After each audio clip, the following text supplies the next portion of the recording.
Welcome to the Home Time Show podcast. Bush, I've got a question for you. Let's see how close you can come to the answer of this. Ready. 7.7 billion watt are lost each year in the UK. Oh, this is like the Snatch Game in RuPaul's Drag Race. Lost in... He laughs, even though I've never seen it. You should watch it. It's one of the best programmes on telly. I love it. Is it indeed? So they're lost every single day in the UK? No, 7.7 billion watt are lost each year in the UK. This is difficult. What is it that people lose? House keys. Wrong answer. Damn. Do you think you've got any others? Or... No, because it's 7.7 billion of it. That's a lot, isn't it? That's a lot of stuff. That's a hell of a lot of house keys. That's landfills worth of house keys. It's ridiculous. So go on, put me out of my misery. We'll put everyone out of their misery at the end of the podcast. Oh, you've gone and done that, have you? That's unbelievable. I don't think the phrase treat yourself has ever been used in relation to this radio programme before, but I'm happy to go with it. It's a Friday. Hey, treat yourself to tickets to the Isle of Wight Festival. How good is the lineup? Yes. Look, as announced this morning on the Dave Berry Breakfast Show, it's kind of looking like the party I think we all need. A very timely party. Liam Gallagher, Tom Jones on the Friday, Snow Patrol, Sam Fender on the Saturday, and then the pièce de la résistance, Duran Duran on Sunday night. It's going to be ace, isn't it? I can't wait. My 80s credentials, I just gravitate towards Duran Duran every time. I cannot wait. What a way to finish off the weekend. And you know, even just looking at it gives me hope. Just the lineup. I love lineups, with festivals. I remember back in the day when we used to go to the Reading Festival in the early 90s. My friend Jeff would laminate the lineup each day so we know where we were going and what stage we need to be stood by, etc. And to celebrate this today, the whole lineup of the Isle of Wight Festival being announced, we thought we would treat you lot to a Friday fantasy festival, okay? We're going to populate it with some of the tat that we've all bought over the past 12 months being stuck at home. So here's the thing. Your most recent online purchase is the name of your band in the Friday Fantasy Festival here on Home Time. Book your slot in the running order now by telling us about it. Richie, what band will you be bringing to the festival? Well, I want you as the promoter to tell me what stage or what night we might be on. But last online purchase, so my band is Filament Light Bulbs. Great band, great punk band. I'm thinking the Big Top. Right, okay, just the Big Top. That little party they do on a Thursday night at the Isle of Wight Festival. Big Top, Thursday night, Filament Light Bulb. My one's Spigen Aircase. Oh, they sound prog rock. I've bought a brand new see-through plastic case for my phone, which has got a really weird name. Yeah, prog rock, like a 15-minute first song that makes everyone go to the bar and get a beer. Cleared it. Cleared the whole place. Beeswax polish, says Barry. They I imagine them kind of retro, American Diner style, that kind, a little bit of Voice of the Beehive, I guess. I was kind of thinking acid jazz. I love it. Oh, remember acid jazz? Yeah, brand new heavies. Absolute nonsense of acid jazz, just noodling. Beat up bloke with a 6-string bass guitar. Rhiannon is going to be performing with her band, Out and About Bag, which is a great band name, and Hyla Lawrence, who will be fronting up his band called Running Trousers.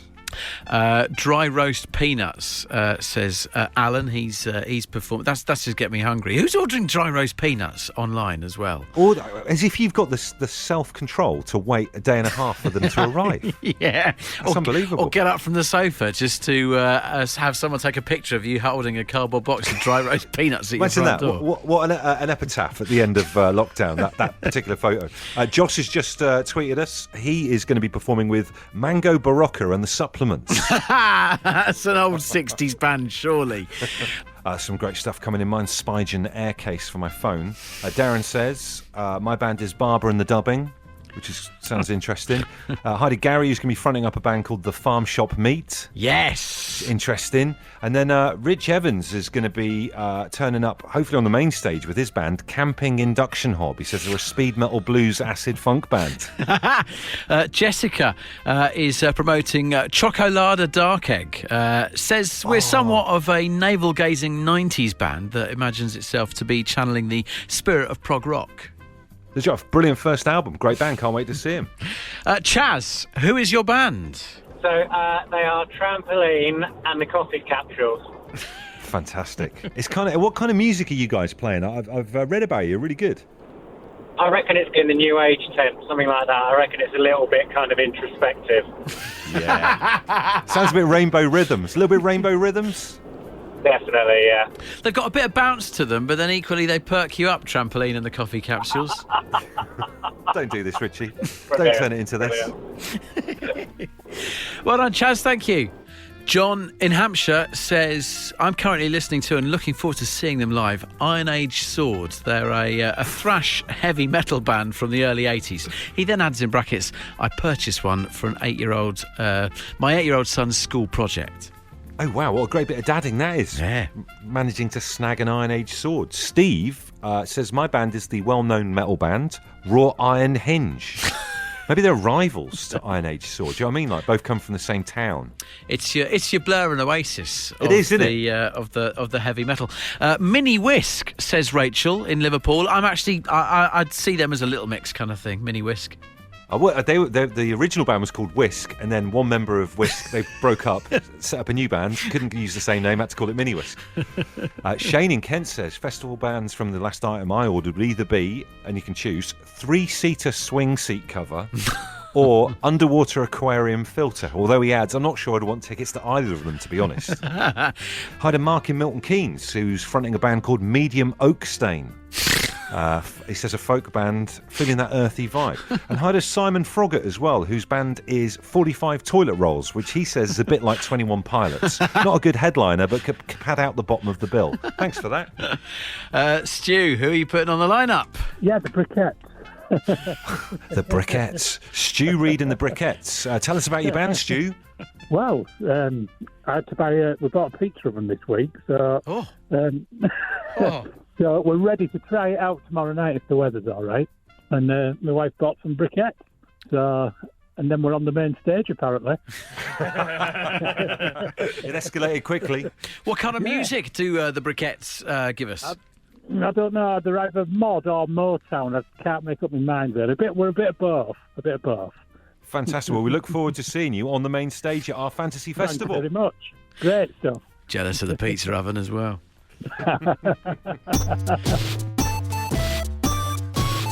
We want to know what is on the way for your weekend. What's your plans? Your weekend cliffhangers. What have you got going on this weekend? It's got a bit of jeopardy to it. That means we're going to want to get back in touch with you on Monday's show to find out how it all went down. For example, this weekend, despite the fact that the kitchen is finally being installed at my house, getting a new kitchen done, my jeopardy is I'm getting me spiking sandals back out bush, and the lawn is getting its first treatment. Really, with all that going on, you're still out there spiking your lawn? My wife is excited about the kitchen, but for me, it's all about getting the first treatment on for the spring for the lawn. It's so weird, and I just couldn't care less about my lawn. If I'd get it tarmacked if I could. Be one of those people get it tarmacked. Can't be bothered with it at all. Hey, the other thing is, during the... You were telling me that you're having Toad in the Hole tonight. Yes, I am having Toad in the Hole tonight. I want to find out. I want to find out how that goes. If anything, on Monday... Are you off next week? Hold on a minute. I am off next week, so if you do want to hear about my Toad in the Hole or how the spiking of the lawn goes, I'm happy to call in on Monday just to let you know. Whilst I think lawns are very interesting, I'm chuffed for you that you're going to go and stomp outside or do that groundsman thing that they do at half-time in a footy match. I'm really keen to see how your all-in-one chuck it in the oven Toad in the Hole's going to go as well. Okay, fair enough. Trust me, I will call you. I would like to hear about it. Let's book it in. There you go. This is how this works. For me, in terms of a weekend cliffhanger, tomorrow morning we're going to go to our local woods, and I'm going to try nothing weird. I'm going to try out the freshly bought shoulder-mounted child carrying backpack thing that we've got. Wow. We've had it for about a year or so, but because of lockdown and all that kind of thing, we haven't really managed to get Thea into it. So hopefully, it goes on your back, and you put her over the top of your head and drop her into it. Yeah. Or you probably should put her in first, then get it on like a camel, and then hopefully she can be able to walk around the woods. It's going to be fine. But there's that undercurrent of will she kick off or not? I'm not 100% sure. Plus, how's your back going to hold up to it? Well, this is it. Me getting up like a camel while she's got on the back of me is going to be an interesting sight. You know what I mean? I think people will feel slightly sorry for me. Trust me, I am calling you on Monday's show to tell you about my toad in the hole and ask about your sciatica. There you go. That's just the rock and roll level of this show right now. I'm looking forward to it. Margaret's tweeted saying, I'm going out for the first time in a year. Margaret, wow. Think about it, right, where you are or where you live or whatever. If you're going to go somewhere for the first time, you haven't been out for a year, where would you pick to go? What would be your location? Slim pickings, isn't it, really, right now? It is, isn't it? Do you know what I mean? Just have a little walk around. You go down by the canal quite a bit, don't you, Richie? You go down there? I love a little canal side walk. There's a good crowd down there as well, isn't there? Nice fun. Any of the ones that go past the railway as well, it's all good. We've got Paul on the line. Paul, you got a bit of a weekend cliffhanger going on? Yeah, I've got to stick my barbecue together, my George Foreman. Okay, and why is this such a cliffhanger? Basically, it's got really bad reviews on Amazon for how hard it is to put together. Are you quite calm when it comes to putting stuff together, Paul, or do you start to lose it and hit things? Well, I'm calm when I start, and then everything starts getting chucked over the fence and that kind of thing. I love the fact that you've seen that people have said, I found this hard to put together, and it's not stopped you. You've still gone ahead and got it. Yeah, well, George Foreman. Very good point. Very good point. It's just George, isn't it? It's just George. Well, we need to find out next week whether you got barbecuing this weekend or it all ended up over the fence. Yeah, I'll certainly let you know. Well, Paul, there's a Home Time Tesco mobile face mask definitely going your way, and you'll get the call on Monday to see what happened. All right, brilliant. Nice one. Ian, what's your cliffhanger? I actually ordered my fiance's anniversary present yesterday. Wow, that's brinkmanship, isn't it, Ian? Yeah, it is, considering it was last week as well, and I've had to wait till payday to order it. Well, we can understand that logic. When does it all need to... when is the anniversary? The anniversary was actually the 16th last week. Right. But because it's in between paydays, I've actually had to order it yesterday. All right, and can we ask what kind of thing it is? It is... Well, hang on, she's just gone upstairs. It is a bottle of whiskey by a certain heavy metal band. Oh, wow. Oh, wow. Wasn't expecting that. No. Yeah. So... Yeah, it's actually due Monday while I'm at work. So, by the time I come home, hopefully, it will have arrived. I'd say on this one, Bush, I don't know what you think, but I think Ian's on a dead cert here. I hope so. I hope it arrives, and I hope she likes it and everything like that as well. How many years have you been together? What is the anniversary that we're talking about here? It's 3 years now. We were supposed to get married July this year, but we've had to postpone it for a year. So it's now actually going to be next year. We're getting married. So, but it's 3 years this year, which we've been together. And nothing says a celebration like a heavy metal whiskey. Exactly. We've got Adele on the line. Very unusual cliffhanger. What's going on, Adele? So I've just got a brand new job as a non-medical endoscopist, and one of my new roles is going through patient lists to ensure that they are properly looked after on the surveillance list. And one of the new surveillance lists is something I'm not particularly au fait with, so I'm going to try my best to take in as much information from my meeting about it on Monday. All right, so we've got a kind of you in a meeting type situation, slightly winging it a little bit, would you say, Del? Try not to. The doctor is extremely knowledgeable and particular about things, so I'm trying to get as much in my head as I can, so I don't have to wing it and look really silly. So you're obviously trying to take in as much as you can about this particular subject before you debut on Monday. Give us a one-line. What is it you will be revising on all weekend? The pathway for surveillance of Barrett's esophagus. What if Barrett doesn't want his esophagus looked at? Chuck that one in the meeting. That's an icebreaker.